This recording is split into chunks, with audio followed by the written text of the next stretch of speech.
These guys survived the David Kahn era of Timberwolves basketball and live to tell about it. It's Flagrant Howls.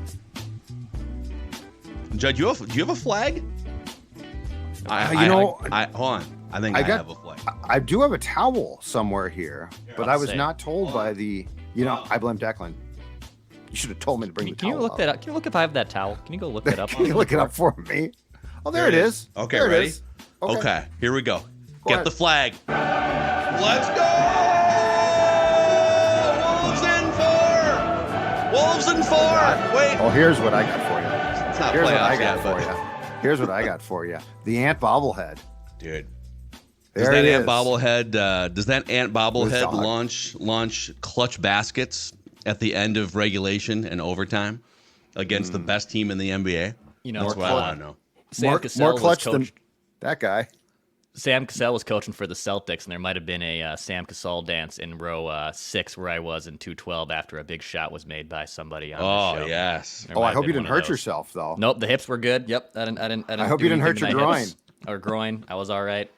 there. Yeah, was it a groin or a hip? I think it was a groin for Sam. Was it? Cassell. Okay. Or was it a hip? No, it was a hip. I thought it was Pretty a sure hip. It was a hip. I thought it had something to do with the groin, but they described it as a hip because they didn't want to. But It's yes, all kind of connected down but I'm there. glad that Declan was dancing upstairs with the masses. Yeah. So we were all there last night. By the way, we're going to hit you with 2 episodes of Flagrant Howls today. The 3 of us, Phil, Judd, Declan, were all in the arena last night. Our guy Kyle Taggy was battling a little food poisoning last night. He was grinding through it. It was his IV game. But we're gonna try and get Kyle up from his food poisoning nap to do a second episode later today to get his thoughts. But holy cow. That was. I do have six observations from last night as Judd and I were sitting elbow to elbow with the luminaries like Alex Rodriguez and Justin Jefferson, We're the last Jordan row, press Addison, row, as far away from those TJ people as they Hawkinson. could get us. Yeah, we were not close. A-Rod had like 4 layers of security between us and him, which is probably for the best. But wow, that was fun last night. Yeah, what's weird about it is, so Glenn and Becky Taylor, as always, were courtside by the Wolves bench. And as far as I can tell, Glenn's got one security guy and A-Rod's got like a team. So I guess... Yeah, I ran into that security guy is. twice last night. Let's just say that Glenn and I were on the same bladder schedule. The first I walked into the bathroom, I was like, why is there a security guard just standing here awkwardly? Like, oh, I'm about to have some awkward small talk for 60 seconds Score with Glenn North, Taylor here. No, you know what it is? It's security for you because of all your cousins hate. They finally assigned you a security guard. They're worried. So Dex, here's my question. Up in 221, what was that like? Because from where Phil and I were, it was electric and great. But I'm curious. I'm curious from the belly of the beast up there, what that was like. It was cool. I will say there was actually a healthy amount of Celtics fans. We were sitting next to 2 of them in our row, and there was a decent amount of green there. But in general, I mean, it was an electric place. And like just smart fans. Like nothing drives me more nuts when I am in, with the common folk, and there's just dumb fans. Wow. These people are It's not. a very elitist comment that you It's not even elitist. No, I just like I can't stand stupidity just around me. I can't. And Wolves fans. Why do you hang out with us every day then? That's a great question. Maybe it's the paycheck. I'm not sure. Maybe you can look that up for us while you do I that. can. I'll go check on that. I'll go in the memory bank and figure out why I'm doing this. I'll consult with my therapist on that one. But it was awesome. The crowd was into it. I didn't love and the fans didn't love this. Like the refs were just blowing whistles like crazy. Like you got 2 juggernauts going at it. Let them play ball, man. Just like let them play. You got your star players are getting into foul trouble. I know that didn't really faze Anthony Edwards, which was awesome to see. But the fan experience up there was awesome, and a lot of Score North fans too, which was cool to see. A lot of Score fans. It was just we had Judd. You brought this up on our Royce Unchained episode, but we've had sort of glimpses of this atmosphere throughout the last couple of years. I think we had 10 years where the atmosphere was not like this very often. Popped up a little bit in the Kevin Love, Ricky Rubio brought some energy to the arena and Kevin Love for a while, but this is now the 3rd consecutive year of at least competitive basketball. So this is the first time since Kevin Garnett that we've had now a sustainable run of. It's a low bar, right? We're not talking about like the Celtics competing for championships or the Heat or whatever. The bar here is, can you be a 500 team or slightly above and win some big games? And they are now, at least regularly for 3 years, hitting that. And the fans are paying it back in that arena. It does feel like, I don't know, I guess it feels like a high IQ, but also sort of blue collar crowd that's just, even on a Monday or a Tuesday night, that's just ready to rock. And but dare I stereotype, I think what you just said is accurate, which is I think blue collar hardcore sports fans are the smartest fans. Like the white collar elitists often go to be seen. Like I feel like that crowd is into it. And I want to say it really came back. So the first time in like the last 15 years that I've seen a Wolves crowd where I was like, wow, was game 82 against the Nuggets, which was just electric, and the Wolves won. And then the play-in game against the Clippers, I believe it was, right? A couple of years back, we sort of got that. I feel like in the last 2 years now, though, the regular season crowd, like now, is really popping. It's a party. I think it's a blue collar crowd. I think it's a great crowd. And you know what, damn it? The basketball fans in this town, and I've said this before and I'll say it again, they deserve this. Like the Gophers have been terrible now for how long? The Wolves have not been terrible of late, but you want consistency. And like and here's the thing too that I thought made last night fun. It wasn't a pretty game, but the Wolves defense, they worked their asses off. And like, I think the crowd appreciates that. And it's cool when sports fans appreciate the, not nuance, but like the workman-like effort of that team. I think, that's the thing. Like, so, I mean, Naz Reid gets the biggest ovation and he does a little bit of everything. Probably a little bit more of an offensive player than a defensive player. But, you know, I think some of the little things that Jaden McDaniels does when the crowd starts to see Jaden McDaniels is on Jason Tatum in the fourth quarter, here we go, shot clock's at 8, like people get jacked to watch Jaden McDaniels play defense on the opposing team's best player. People, one of the biggest pops of the night was the 24-second violation, right? It's like I think the team is fully leaning into and embracing the defensive identity that they have to play with if that starting lineup is going to work. You know, because you're not going to fly around. You're not going to be the team that gets up and down the court with that lineup, the fastest or the best. So like you have to play great half court defense, and it seems like they're all leaning into it more. They all understand sort of how to play with each other more. Rudy Gobert seems like he's more spry and healthy, and that brings me to my first observation here. 6 Wolves observations, and you guys were there last night too, so feel free to add as much color as you want. But observation number 1, we've seen the Wolves at their best. Probably 3 straight games. I mean, that Utah game was kind of a bloodbath, but specifically the game last week against Denver and then the game last night against Boston. And I don't even know, like last night, that felt like the Wolves B- or B+ game. That was not their A game. I mean, Karl-Anthony Towns, who we'll talk about, was a train wreck. Yes, absolutely. But my observation is the Wolves at their best, I think, are one of the top 5 or 6 teams in the NBA. And the question is, how often can they sustain and replicate their best or something close to their best? Because we're seeing it like when they're not even at their best, they're beating Boston. They're beating the Nuggets and holding a double-digit lead for 2.5 hours. Right. But I thought last night, and I agree, the Wolves were definitely not at their best. But I thought last night, though, was a maturity win. I thought last night, like, aside from Cat, everybody else, if they didn't get off to a good start, in my opinion, did something or contributed. Mike Conley did not have a great night, but he hit a huge 3. And the overall defensive effort, like that's maturity. That's accepting, okay, how can we win? And you know, Boston came in as the top offensive team in the entire league. The Wolves, small sample size, came in as the top defensive team.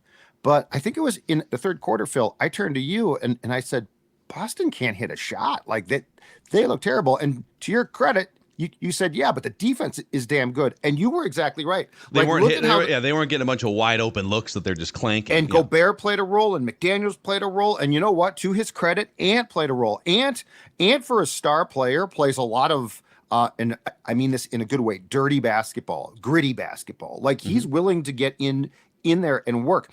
And so, yes, Boston's shooting from the field was not good, but that's because of the Wolves' maturity. And I think you're right as far as this.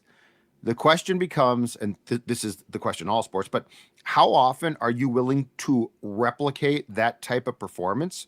Because what they did was not simple. Like, that took a lot of work. So if you're going to come back and do that time and time again, but if you are, you're going to win a lot of basketball games. And dare I say, that sort of felt like a playoff game, because I think that effort is what you need in the playoffs, where it does get mucky and dirty and grimy. And they gave you that effort for the most part. Game 1 was kind of a train wreck against Denver last year, but that's why, like, what you saw last night, even if it was their B- or B game, the Timberwolves, that's what they gave you in 4 of those games in the playoffs against Denver. And that's why Denver, after a 2-month playoff run where they win the title, reflected back and said, you know who actually gave us the best series? Probably the Timberwolves.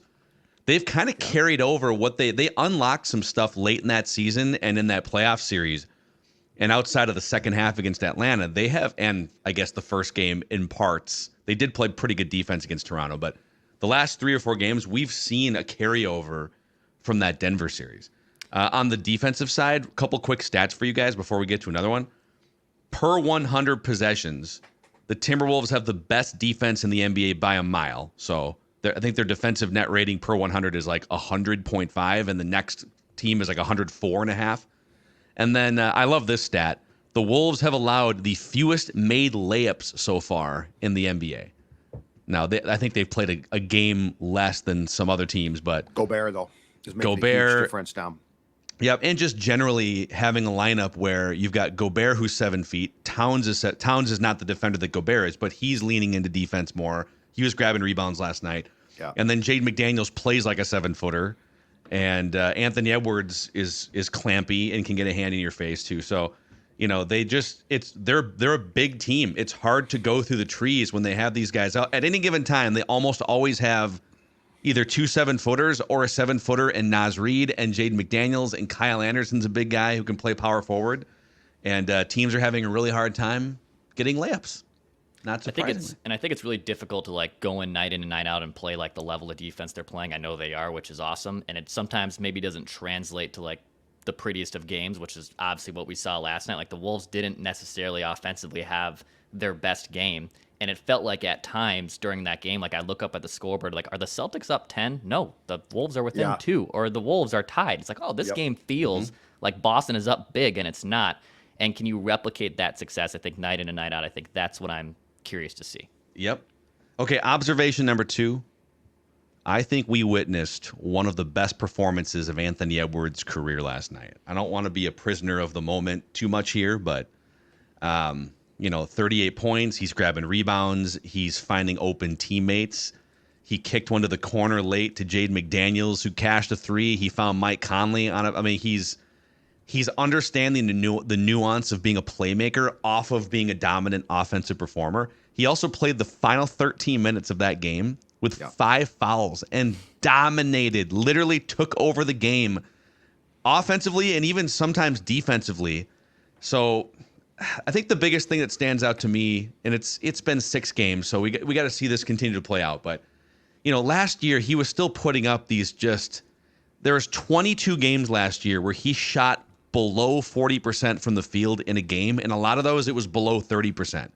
The 4 for 17s, the 5 for 20s, those type of games where, all right, you might be getting your 20 points, but super inefficient. You're only going to get a certain amount of shots in an NBA game, and you're using 20 of them to make 4 or 5, right? He only has 1 game so far this year of under 40% shooting. His efficiency is through the roof compared to the first few years of his career.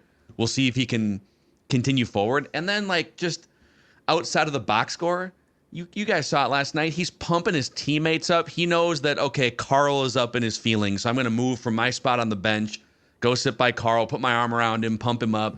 Jaden McDaniels is off to a bad start. I want him to keep shooting. I'm going to keep feeding you the ball. He goes over to Jaden McDaniels during a timeout, right? Like he's 22, and he already understands some of these inherent leadership and human qualities that you need to really be the leader of a basketball team. It's fun to watch. If there's one good thing, and it's the only potential positive about Karl taking such a back seat, it's that Ant clearly has ascended to being the captain. There's no question about it. Like, he leads this team.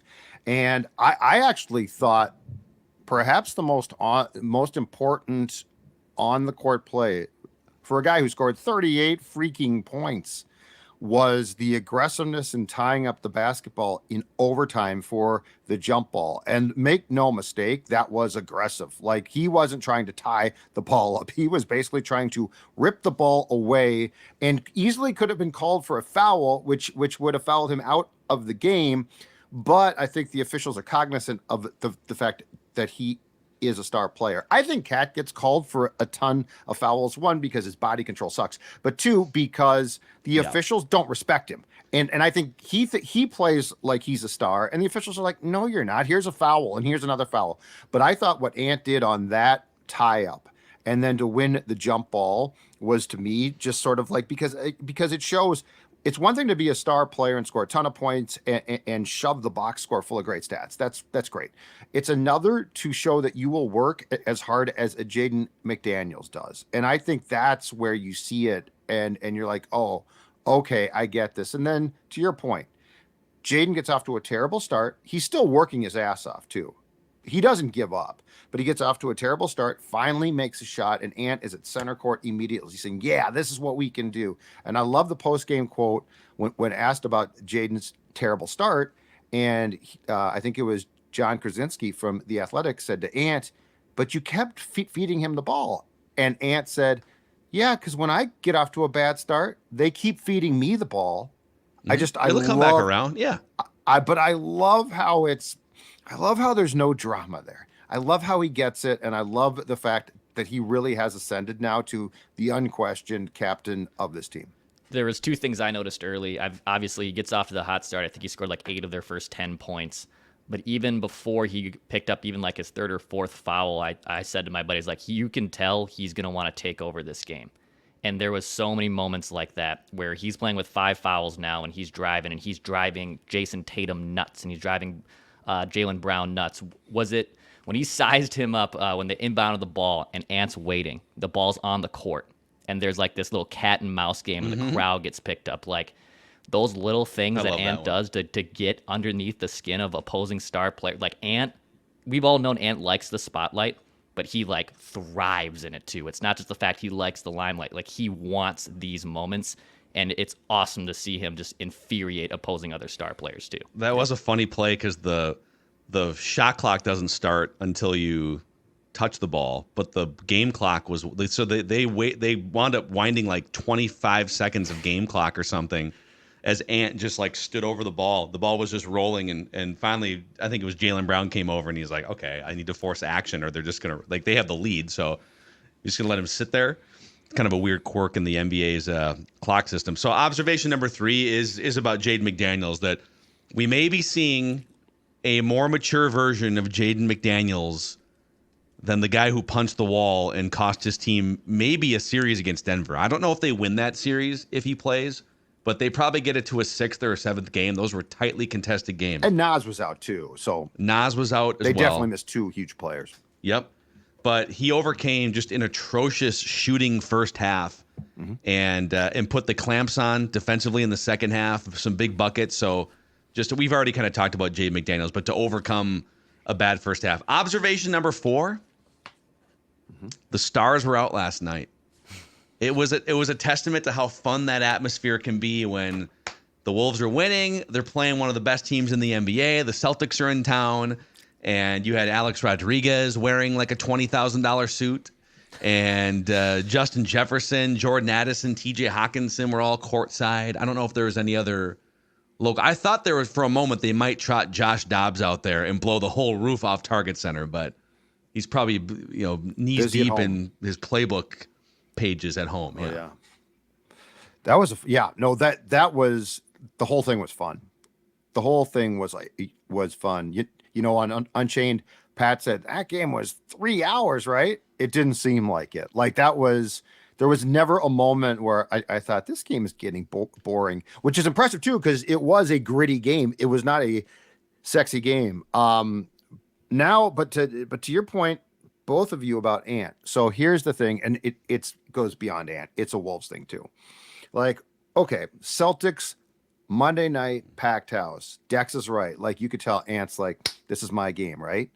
Now, I think the question in an 82 game season is this: when you play the Portlands, right? I'm not saying it's going to be as intense or he has to be as dominant as he was, but I think the next step is this: can you stay engaged enough to win those games, to look like, you know what, if there has to be a dagger, that's me too. And I think he can, but like, that's sort of I think the next step of Wolves, not just Ant maturity. Like, can you take what you did on Monday night and do that to a team that's not as sexy? It might be on the road and there might be, I don't know, 10,000 people there. But that will be, to me, a huge sign of progress, because that's the one thing that we probably, or not probably, that we didn't see last season. If they can blow the doors off bad teams like they should. Yep. I'm just going through like last year's. I mean, it's a 50-win team if they can blow the doors off bad teams like they should. And I'm going through last year's standings, for instance. So against below 500 teams, the Wolves were 17-18. Yeah. The Memphis Grizzlies were 27-8 against below 500 teams. You can still lose some games to below 500 teams, you know. Yes. The Sacramento Kings were 26-8 against below 500 teams. So those teams were 10 games better than the Wolves just against below 500 teams, and they finished 6 and 9 games above the Wolves in the standings. So again, if the Wolves were better against the best teams in the NBA than the teams at the top of, not counting Denver was like 29-18 against above 500 teams. The Wolves were 25-22. That was the second best record in the Western Conference against winning teams. So it is just like a maturity. We know they can do this against the Bostons and the Nuggets, at least hold their own and kind of play those games 50-50, right? Right. So I agree. I'm definitely interested in watching how they perform. They've got the Pelicans coming up. They've got back-to-back against Golden State. They've got a feisty San Antonio team with Wemby. But what is going to happen when they start to play more of the bottom feeders? Are they just going to blow a 15-point lead? So that's part of the maturity process. Observation number 5, Rudy Gobert should do more darkness retreats. I don't know what happened inside that Aaron Rodgers dark cabin situation. You might not want to know. Who knows? But whatever he came to terms with in that dark room for 3 days, 4 days is working, because he has the best defensive rating in the NBA. Karl-Anthony Towns is actually top 5 as well. I think some of it's by association. You play a lot of minutes next to Rudy, and everyone's defensive rating is going to be better. But despite going 2 for 11 from the free throw line, which was problematic, he was just a force in the paint. And he's a huge reason why the Wolves have given up the fewest amount of layups of any defense in the NBA. And he's out there, he's defending Porzingis out, 12 feet, 15, 18 feet from the basket, roaming around. And we're finally seeing the guy that we thought they were trading for from Utah. And I don't know if it was just like the knees, if it was new setting, new teammates, but he just looks and feels entirely different than he did a year ago. And the results are showing on the court. And you certainly don't, you can't get the 2 for 11, whatever he was from the free throw line yesterday, and that was rough. And look, I get why opposing teams are probably looking to hack him more than anyone else on the Wolves when they're on the court. But he does look so much more engaged and just so much more of a fit. And I mean, his defensive prowess, again, like, you can live to a degree. You can live with a rough night at the charity strike if he is contributing with all these great defensive plays. And the thing I think I've noticed, I went to a few games as a fan last year too. This year, he just seems so much more energetic. He's getting fired up and he's flexing and he's showing a lot more emotion. Where clearly, like, he gets traded. He was in Utah for a long time, and he's trying to get fitted here in the right spots. But this year, it just seems like, yes, to your point, the darkness retreat. I don't know what he did in the offseason. What else he did? Riding camels in Abu Dhabi, for God's sakes. He just seems like a much more personable and much more comfortable human. I think it's two things. I think it's comfort, which is, I mean, this guy spent his entire career before here in one place, Utah. And so like he knew everything there. And here you come into a different building, different teammates. I also think that despite the fact that he did play a little bit off-season basketball, tournament basketball, if you guys recall a year ago, that was a way more intense. Like that Team France thing was a year ago was more intense, and he got banged up. I think he's fresh now. I think he's just fresh. And look, I mean, I'm sorry, but when you're a man that size, if you're worn down, I don't think you just bounce back. Like Ant clearly benefited from his experience. In fact, I think it has probably helped get him off to the start that he is. And that's why I said I thought that his Team USA experience would be good. And I think it has been. But if a guy like Gobert gets worn down, I don't know that you come back from that. And he just appears to be fresh. He appears to be far more able to engage. And look, he is probably, even with the bad night at the free throw line, this is probably exactly what they traded for, right? A guy that can muck things up, a guy that it makes you defensively instantly better just by his presence. But I really believe that part of this is he looks like, to me, like he's healthy, like he's fresh, like he is now prepared to play. And last season at this time, he looked worn down to me. The chemistry between him and Anthony Edwards is also so much better than it was a year ago. And I'm just looking at some of the lineup combinations and some of the metrics. It's a fun exercise as you get more sample size too. So we've had a lot of guys, just two-man tandems that have played 80, 90, 100 minutes together on the court. So we're starting to see a picture of like who's working really well together. And this year so far, Anthony Edwards and Rudy Gobert on the court together have played 160 minutes. They're a plus 13 points per 100 possessions when they play together, which is awesome. And that's not even one of the top 5 pairings so far this year. Can you guys tell me the number one pairing just off the top of your heads? Like which two players have produced the best net rating per 100 possessions when they're paired together? Conley and Gobert is my guess. Nas and Ant. Conley Gobert is 6th. Nas and Ant is number 1. Look at Declan. Right. What a great nice basketball Declan. Mr. mind. Basketball. Put me in target center. Nas and Anthony Edwards have played 84 minutes together. They are a plus 29 points per 100 possessions. Yeah. Now, I will say Karl and Anthony Edwards are also a plus, but not nearly what Anthony and Gobert and Anthony and Nas are. They're a plus 9 per 100. Part of that's because Karl's not making any shots yet. You want to do Karl conversation right now? Because I have him as the last. And I hope that your next observation is this. They need to stop being afraid to take Karl out of games and put Nas in. So here is the 6th and final observation. We'll do the Karl conversation here. All right. The observation is just he just maddeningly continues to struggle with the same stuff. It's the same stuff. Yeah. You see Anthony Edwards starting to squash out some of the inefficiencies, starting to find open. He's evolving as a player in front of us. Jaden McDaniels evolving as a player in front of us, right? Naz Reid adding layers to his game. Gobert has taken a step. He took a step back last year. Now he's taken a step back forward to where he was. But Karl, when it comes to fouls, emotions, and consistency on offense, it's just the same, dude. Like last night, 3 fouls in the first 7 minutes on the court. Just kind of a classic. All right, Karl's played himself up. Before he scores a point, he's played himself off the court with 3 fouls. He had 13 combined fouls and turnovers last night, only 7 points. Emotions.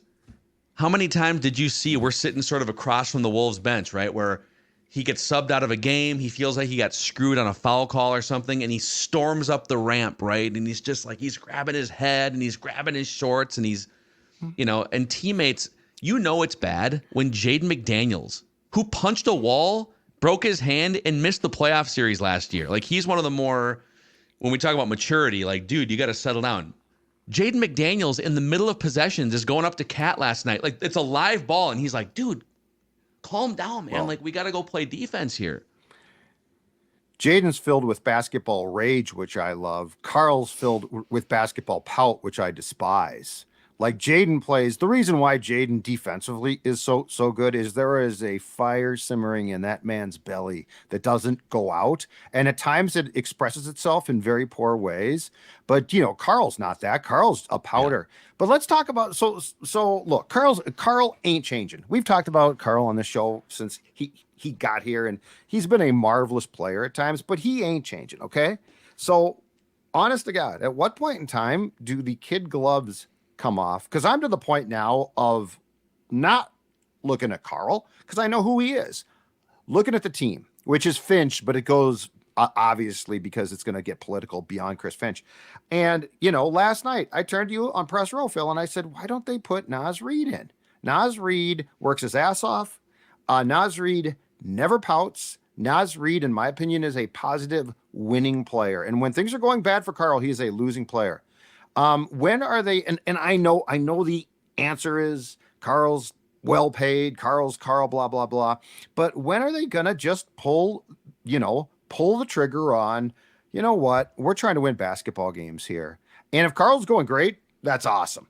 But if last night, that game was begging for Naz Reid, begging for him to be in. But if you look, this is what's, to your point, this is the crossroads they're sitting at. Okay. And before I say this, I will go to bat for Towns a little bit. And that, do I think he's going to shoot? He's currently shooting 23% from three. It's a 6-game sample. He's a 40% 3-point shooter. So he's going to start making some more threes. We're kind of seeing the worst of him right now. The fact that they're winning these games and Karl's playing like one of the worst 6-game stretches to start a season that he's ever played, we're going to get a better version of Karl. But even as we do, he's averaging 32 minutes a night. Naz Reid's averaging 23 minutes a night. So Karl's getting 9 more minutes a night than Naz. And this is the elephant in the room. Again, it's a 6-game sample, but the eye test kind of matches this. Player efficiency rating. Naz Reid is currently 9th in the NBA among all big men, all centers, and all power forwards. Mm-hmm. By the way, LeBron James is classified as a power forward in these rankings. So he's tied with LeBron James in player efficiency rating right now. Okay. Win shares per 48, just another sort of all-encompassing analytical measurement. Naz Reid is 9th among all players in the NBA in win shares per 48. The eye test, the analytics, everything is screaming, this dude is even better than he was when they signed him to the contract extension. And he fits so well into the fabric of what they're doing. I saw our guy Dane Moore from the Dane Moore NBA podcast. Check it out. Apple, Spotify, YouTube. He's a friend of the show. Great guy. And he said, you got to find a path to, we've been talking about like 20 or 25 minutes. He goes, you got to find a path to 30 minutes for Naz. And the only way, there's 2 ways you find a path for, 3 ways for 30 minutes Naz. An injury, which you're hoping doesn't happen. Play 3 big men on the court at the same time, which they've done for a minute or two, but like not super ideal. Or you start to take away minutes from one of the starting big men and you give those minutes to Naz Reid. And I'm not taking Rudy's minutes away. No, but last night, so I'm with you. You know what? Eventually, Karl will probably be fine. He'll start to shoot like we know he can shoot. Okay, so yes, I'm not even making my statement as a grand statement of this is what I want to see for the next 5+ months. I'm saying last night, with the way that Naz was playing and Karl was playing, you're playing the Celtics. That is a huge win. I don't care who is on the floor and who's not. If you win, the building erupts, which it did. You got your star in Ant. So small sample size. Let's shrink this thing down. And my question is, why wouldn't you have put Naz Reid in last night in overtime? I mean, what they did in overtime worked really well. So I'm not gonna question their. I mean, and Cat was out like with a minute. Well, Cat to go, finally right? fouled out, so, but I'm saying late. I guess late in the game and into OT before Cat. You're saying was why out. not? You're saying it's less about like the lineup combinations they had at the end clearly won the game. You're saying why have Cat on the court instead of Naz when you know Cat's having a terrible night? Yeah, man, I don't know. I think organizationally, I still feel like they're very set in Karl is above Naz. He makes more money than Naz. He's older than Naz. He's been like a team centerpiece.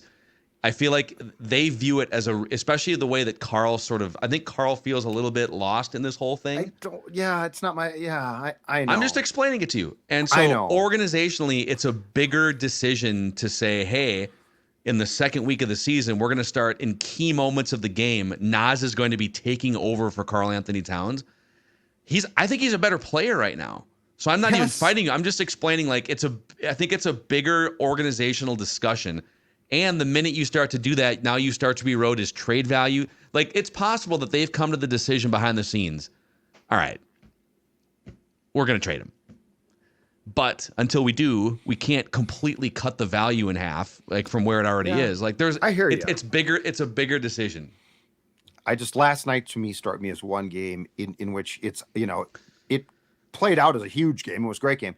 And you had a chance and people, and like, Naz is to use, I believe the word that you just did. He's like one of the fabric. He's in the fabric of this team. Mm-hmm. Like you saw how many of those players, Dex. How many of those players did you see? And it's like this team is like gelled so well. And then it's like Karl on the wing, arms extended. Mm-hmm. It's a different vibe. He's like playing in a different band almost. Yeah, yes. He's like even like his offense. It kind of feels like, now sometimes, Anthony Edwards will try to shoehorn shots out of context and stuff, but they've got something working here offensively in a game. And then all of a sudden it's now, okay, we're going to pause what we're doing. And now it's Karl's turn to drive into three defenders and it almost feels like they stop everything to try and get.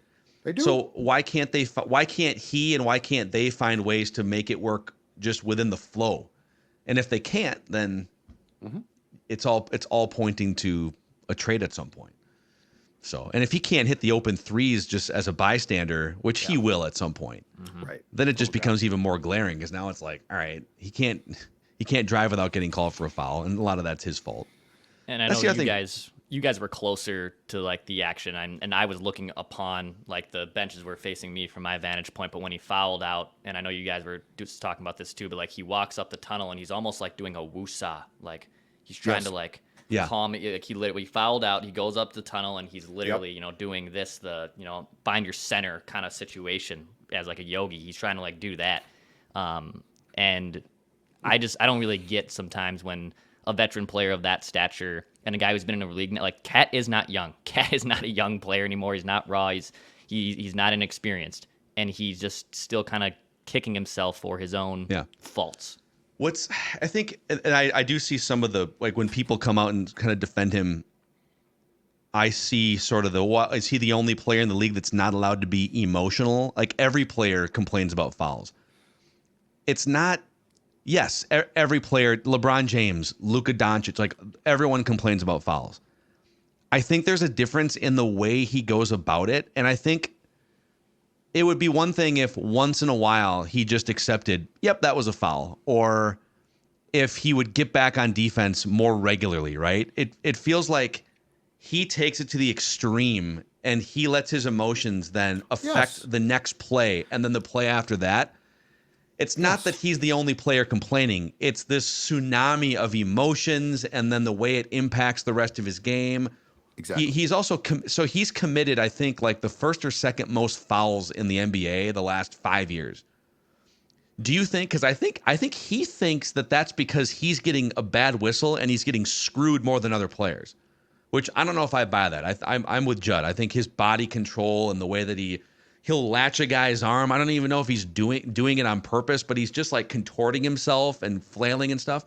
But let's say for a second that he's right, that he gets a worse whistle than your average, third team all NBAer from a couple years ago. These are human beings who are reffing these games. How is he helping to turn that tide and change that trend the way that he reacts to the officiating? Like your goal is to not get called for as many fouls, right?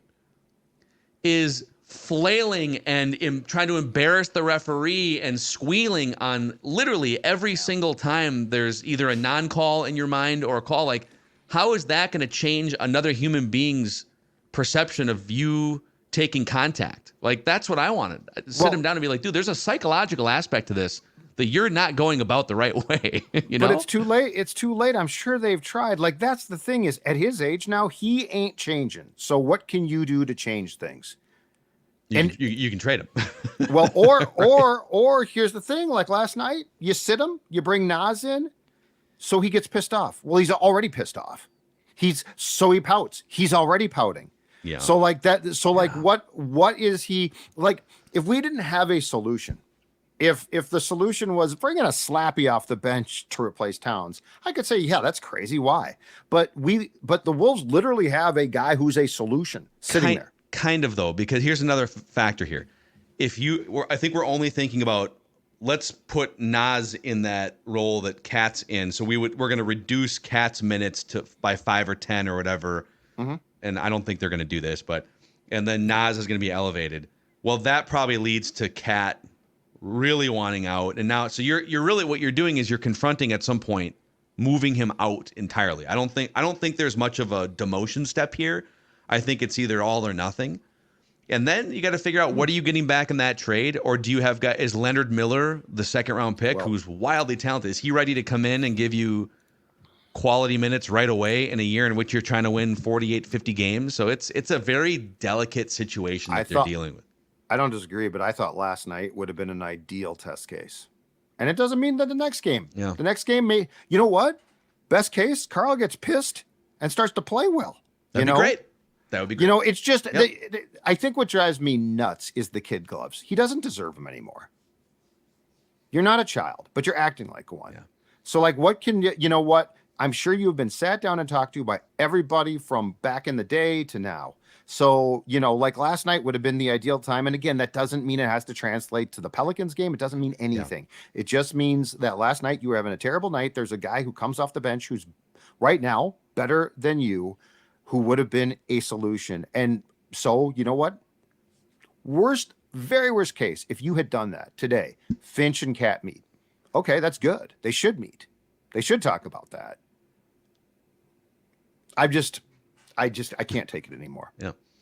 So we'll see. We'll see what happens. Lose the kid gloves. One more thought on this, and then we'll say goodbye on this largely celebratory episode of Flagrant Howls, because the Wolves had a big one last night. I don't like the way Cat's behavior represents the team or the city. I hate when he's constantly complaining. I hate when he's not getting back on defense because he's busy complaining about a foul that he thought he should have gotten. I hate when he's gaslighting, and when he does commit a foul and he complains, and then you see the replay and the entire arena sees, oh yeah, you did hack him on the arm. Like, and like, it's this sort of, it's this gaslighting, animated behavior that it's not the culture that they're trying to build. And it doesn't feel congruent, I guess. Mm-hmm. So anyhow, Flagrant Howls, your favorite Timberwolves lifestyle podcast. Wolves are 4-2. They're beating some of the best teams in the NBA. Go to Target Center. It's a blast. We got the in-season tournament coming up for the Wolves. I think it's the San Antonio game. Oh God, tell me the Target Center court's not going to look like oh, it will. It's going to be glorious, dude. It will. Yeah. Stop yelling at clouds, boomer. Yeah. No, those courts are off. The kids agree with me. A lot of the kids don't like these courts. Oh yeah, yes. The kids. We'll see. We'll do a poll when we see the court. I think you know what? I think we should. People are gonna like it. But I might like the court. I don't know yet. The Bucks court was fine. I'm excited. We hang a banner, by the way. If the Wolves win that tournament, we hang a damn banner inside Target Center. 100%. Yeah, I've got no problem with that. That's fine. Okay. I don't hate the tournament, so I'm not going to badmouth the tournament. I don't like the courts. I think the tournament is actually, I'm fine with it. The season's too long, so I like sticking something in different. We'll put some seasoning in there. We will hit you. Just got a text from Kyle. He's hydrating. This is going to be his Michael Jordan flu game here today. He has sent me some talkers. It's a lucky day for you guys. You're going to get 2 episodes of Flagrant Howls, your favorite Timberwolves lifestyle podcast.